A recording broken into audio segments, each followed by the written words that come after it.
One of the big ways, or one of the big reasons we know that Paul is a fraud is because, or a false apostle, is because he couldn't communicate with Jesus' original apostles.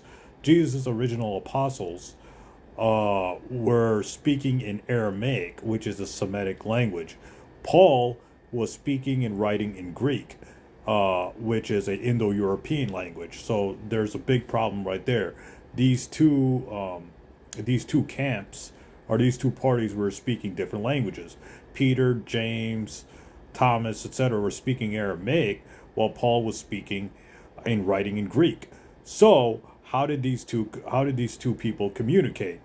So this is further proof that Paul was able to get away with everything. He was able to come up with his own gospel and run around and make churches outside of Jerusalem in these Gentile lands and come up with his own, bogus death and resurrection narrative of Jesus, while the disciples couldn't do anything about it because they couldn't speak the language of Greek, and they couldn't battle with Paul, they couldn't go to the Gentiles and say and communicate and say no, Paul's a false apostle.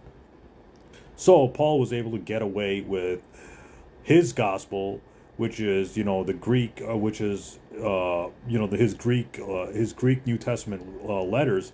He was able to get away and say whatever he wanted to about Jesus, and the disciples couldn't stop him because they weren't speaking Greek.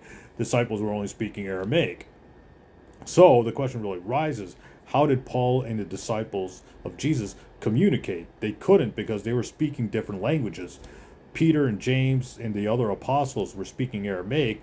Paul was speaking Greek and writing in Greek. So that right there is a big red flag, because Paul was talking in a different language, or writing in a different language, so he can make up whatever he wanted, and the disciples couldn't refute him or say no, he's a liar, etc., because they couldn't speak the language anyways. So there's a big problem, because how did the disciples of Jesus and Paul communicate when they were speaking two different languages? The disciples were speaking Aramaic. Paul was speaking Greek. So this means Paul was able to get away with anything and come up with his own concept of Christianity, while the disciples just couldn't combat his false gospel. So this is one of the many reasons Paul is a false apostle, because he was using language to deceive people.